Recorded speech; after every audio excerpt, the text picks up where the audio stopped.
ये चैनल केवल मनोरंजन के लिए है। हम किसी भी तरह के अंधश्रद्धा को बढ़ावा नहीं देते।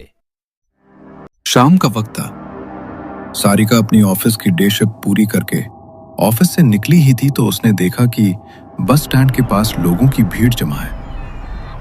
वो भीड़ में जाकर खड़ी हुई, लेकिन उसे ठीक से कुछ नजर नहीं आया। एक्सक्यूज मी, किसी का एक्सीडेंट हो गया है क्या? लोगों की इतनी भीड़ क्यों जमा है? हाँ मैडम, एक आदमी का एक्सीडेंट हो गया है। देखने से तो बिल्कुल नहीं लग रहा कि उसकी जान बच पाएगी। सारिका ने अपनी मास्टर्स करने से पहले नर्सिंग का कोर्स किया था, लेकिन अस्पताल की नौकरी उसे रास नहीं आई, इसलिए उसने अपनी फील्ड बदल ली। एक्सीडेंट की खबर मिलते ही वो तुरंत वहां पहुंच गई।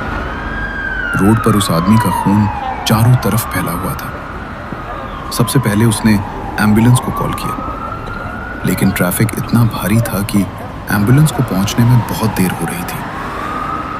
उस आदमी के सीने में बाइक का हैंडल घुस गया था। सारिका ने तुरंत पास रखा कपड़ा उठाकर घाव पर दबाव डालते हुए खून रोकने की कोशिश की, लेकिन उसके प्रयासों के बावजूद जब तक एम्बुलेंस पहुंची, वो आदमी दम तोड़ चुका था।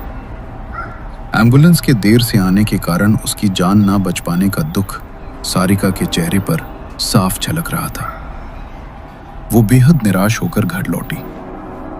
मन में सिर्फ एक ही बात गूंज रही थी कि काश एम्बुलेंस समय पर आ जाती तो उस आदमी की जिंदगी शायद बच जाती। क्या हुआ बेटा? तेरा चेहरा इतना उतरा हुआ क्यों है?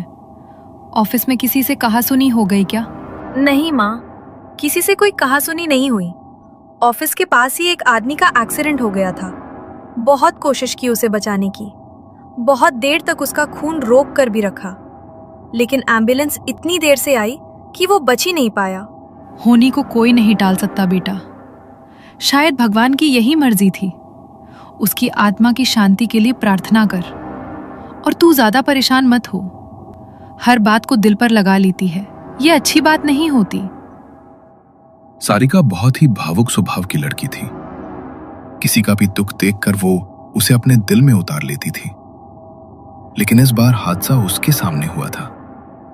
उस आदमी का अंतिम सांस लेना, उसके हाथों में खून रुकवाने की बेबस कोशिश, ये सब उसके दिमाग में गहरा असर छोड़ गया। ऐसी घटना किसी के सामने हो जाए तो वो पल बार बार याद आता है, दिमाग पीछा नहीं छोड़ता। सारिका के साथ भी यही हुआ। वो दृश्य उसकी आंखों के सामने घूमता ही रहा, और इसी वजह से वो रात भर सो नहीं पाई। करीब 3 बजे जाकर कहीं उसकी आंख लगी। संडे का दिन था, इसलिए किसी ने उसे जगाया भी नहीं। जब वो सोकर उठी, उसका सिर भयंकर दर्द कर रहा था। शरीर इतना भारी लग रहा था कि जैसे वो उसका बोझ उठा ही नहीं पा रही। दोपहर के करीब 12 बज चुके थे। जब वो कमरे से बाहर नहीं आई तो उसकी मां चिंता करते हुए उसके कमरे में आ गई। सारिका अपने सिर पर कपड़ा बांधकर चुपचाप बैठी हुई थी, चेहरा उतरा हुआ और आंखों में सारी रात की थकान साफ झलक रही थी। अरे क्या हुआ तुझे? सर में दर्द हो रहा है क्या? दवाई ला कर दूं? हाँ माँ, बहुत तेज सर दर्द हो रहा है। शरीर भी बहुत भारी लग रहा है। पता नहीं क्या हो गया है। लगता है तुझे नजर लग गई है। कितनी बार कहा है बाल खोलकर बाहर मत जाया कर। ऊपर से तेरा वो परफ्यूम। कर वो हादसा हुआ था, पता नहीं उसी की वजह से तो ये सब नहीं हो रहा। रुक, मैं अभी घर में लोबान का धुआं कर देती हूँ और तेरी नजर भी उतार देती हूँ। सारिका की मां ने मिर्ची से उसकी नजर उतारी। जब मिर्ची को आग में डाला गया तो धुआं बिल्कुल नहीं हुआ। यह देख सभी को लगा कि शायद सच में उसे नजर ही लगी थी। घर की शुद्धि के लिए सरला ने लोबान का धुआं भी कर दिया। शाम तक सारिका की तबीयत बिल्कुल ठीक हो गई। रात को उसने घर वालों के साथ मूवी भी एक देखी और अगली सुबह ठीक ठाक ऑफिस निकल गई। लेकिन रात को जब वो घर लौटी तो फिर वही हालत, सर में तेज दर्द, शरीर में भारीपन, और इस बार इतना ज्यादा कि वो घर आते ही खड़ी भी नहीं रह पाई। ना उसने खाना खाया, ना किसी से बात की, और सीधा अपने कमरे में जाकर दरवाजा बंद कर लिया। हैं? इसे क्या हो गया? ये सीधे अंदर क्यों चली गई? न किसी से बात की, न कुछ खाया। पता नहीं, ऐसा तो ये कभी नहीं करती। तू जाकर देख क्या हुआ है। गौतम ने सारिका के कमरे का दरवाजा खटखटाया। अरे क्या हुआ तुझे? दरवाजा क्यों नहीं खोल रही? माँ बाहर खाने के लिए बुला रही है, जल्दी आजा। मेरा खाने का मन नहीं है, आप लोग खा लीजिए। बहुत थक गई हूँ, नींद आ रही है। प्लीज अब मुझे डिस्टर्ब मत करना। जब सारिका ने कहा कि वो बहुत थकी हुई है तो गौतम कुछ नहीं बोला और वापस चला गया। लेकिन अगली सुबह जब सरला उसके कमरे में पहुंची, सारिका को देखकर उनकी आंखें फटी की फटी रह गई। जो सारिका कल तक बिल्कुल ठीक लग रही थी, आज उसकी आंखों के नीचे गहरे काले गड्ढे पड़ चुके थे और वो दीवार की ओर टकटकी लगाकर अपने आप ही मुस्कुरा रही थी। तू पागल हो गई है क्या? भला कोई ऐसा मजाक करता है? आज के बाद मेरे साथ ऐसा भद्दा मजाक करने की जरूरत नहीं है। गुस्से में सरला वहां से चली गई। उसी वक्त सारिका के फोन की रिंग बजी। स्क्रीन पर रोहन का नंबर चमक रहा था। उसने झट से कॉल रिसीव की। तो आखिर कॉल आ ही गई तुम्हारी।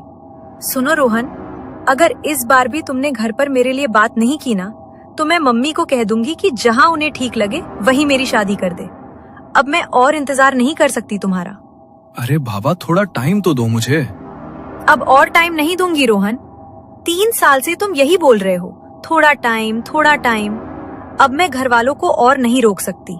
या तो तुम मेरे घर आकर मेरा हाथ मांगो या फिर मुझे हमेशा के लिए भूल जाओ। लेकिन सारिका ने रोहन की बात बीच में ही काट दी और गुस्से में कॉल डिस्कनेक्ट कर दी।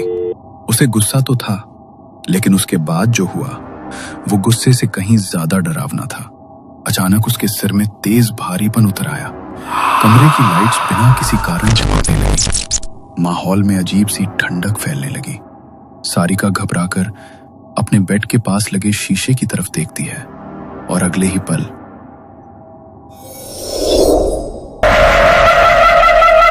बल्कि एक लंबी भयानक काली आकृति दिखाई देती है। वो परछाई ऐसे खड़ी थी जैसे कई देर से उसे घूर रही हो। डर इतना गहरा था कि उसके मुंह से आवाज भी नहीं निकली। चीख अटक गई, सांस रुक गई और अगले ही पल वो अपने ही बिस्तर पर बेहोश होकर गिर पड़ी। सुबह उसके फोन की रिंग बजती है तो अचानक से वो हड़बड़ाकर उठती है।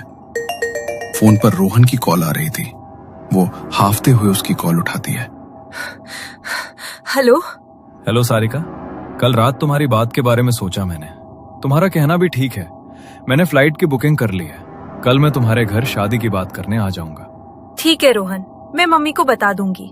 क्या हुआ सारिका, तुम इतना हाफ क्यों रही हो? तुम्हारी तबीयत तो ठीक है ना? हाँ, बस वो तुम्हारी कॉल से मेरी आंख खुली और एक बुरा सपना देखा तो थोड़ी घबरा गई थी। तुम ध्यान से आना। सारिका ने कॉल कट की और अपनी मम्मी को रोहन के आने के बारे में बता दिया।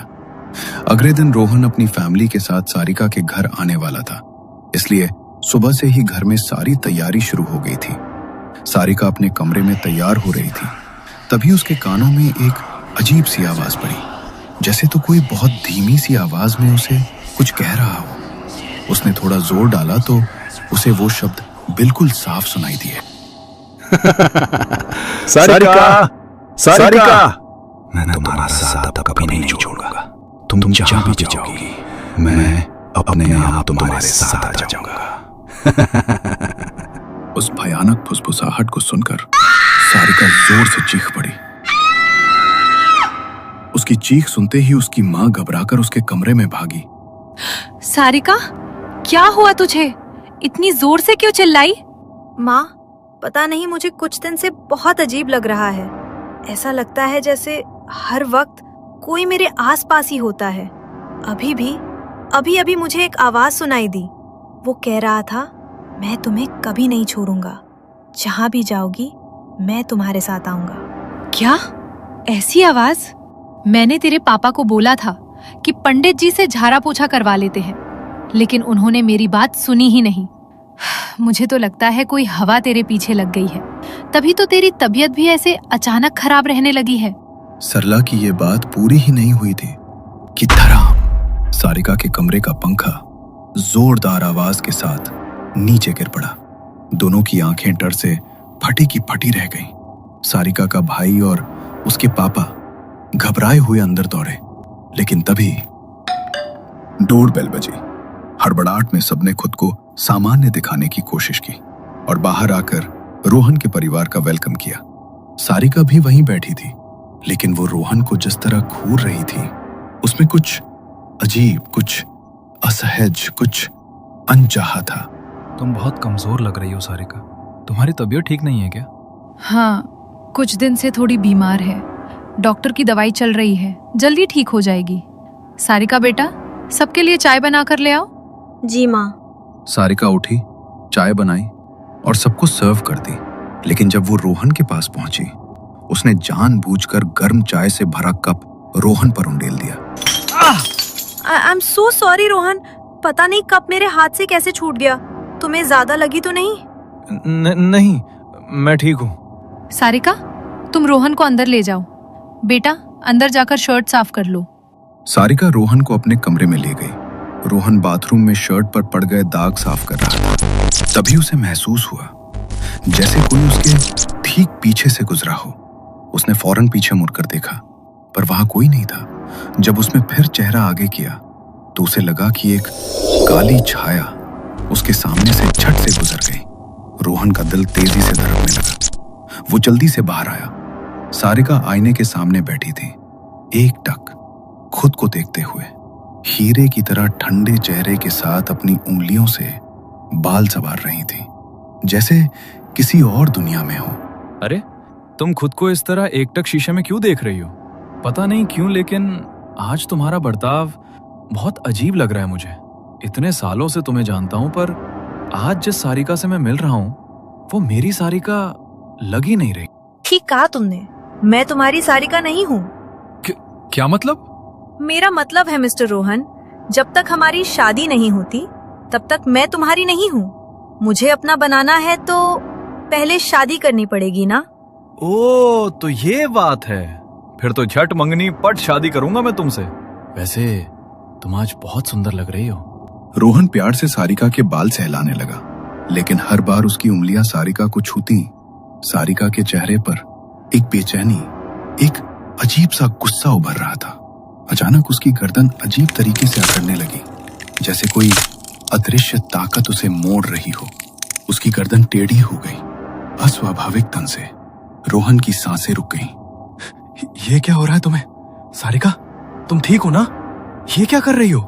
टेढ़ी गर्दन के साथ सारिका ने रोहन को देखा और एक भयानक, अस्वाभाविक मुस्कान उसके चेहरे पर फैल गई। रोहन डरकर पीछे हटने लगा, लेकिन तभी सारिका ने झपट कर उसकी गर्दन पकड़ी। उसकी पकड़ इतनी कस थी कि रोहन की सांसें रुकने लगीं। घबराकर उसने पूरी ताकत से सारिका को धक्का दिया और सारिका का सिर बेड के कोने से टकराया। धप! उसके माथे से खून निकलने लगा और वो वहीं फर्श पर गिरकर बेहोश हो गई। सारिका, ये क्या हो गया तुम्हें? रोहन की चीख सुनकर परिवार दौड़ता हुआ कमरे में आया। सारिका के माथे से तेज खून बह रहा था, तो सब उसे तुरंत अस्पताल लेकर गए। चोट थोड़ी गहरी थी, लेकिन अब खतरे की कोई बात नहीं है। मैंने बैंडेज कर दी है, कुछ देर में होश आ जाएगा। लेकिन एक बात समझ नहीं आई रोहन, सारिका को चोट लगी कैसे? कहीं तुम दोनों में बहस तो नहीं हुई? तुमने धक्का तो नहीं दिया? नहीं, मैं तो बाथरूम से बाहर आया तो सारिका पहले से ही गिरी हुई थी। मैं घबरा गया, कुछ समझ नहीं आया, फिर आप लोग आ गए। डर और शर्म से रोहन ने सच किसी को नहीं बताया कि वो डर कर सारिका को धक्का दे बैठा था। थोड़ी देर बाद सारिका को होश आया। सब उससे मिलने अंदर गए, लेकिन रोहन की हिम्मत नहीं हुई उसके पास जाने की। रोहन, तुम भी जाकर देखाओ, तुमसे मिलकर उसे अच्छा लगेगा। हाँ माँ। रोहन धीमे कदमों से कमरे में गया। सारिका आंखें बंद किए पड़ी थी। उसे देख उसका दिल भारी हो गया। वो उसके पास बैठा, धीरे से उसके माथे को छुआ, उसका हाथ पकड़ लिया। अचानक सारिका ने उसकी कलाई कसकर पकड़ ली। रोहन का दिल दहल गया। सारिका ने आंखें खोली। उसकी पुतलियां पूरी तरह सफेद थी। चेहरे पर एक मृत दानवी मुस्कान उभर आई। वो रोहन को घूरते हुए मुस्कुराई। क्या हुआ, डर गए? ये तो बस शुरुआत है, बदला तो अभी बाकी है।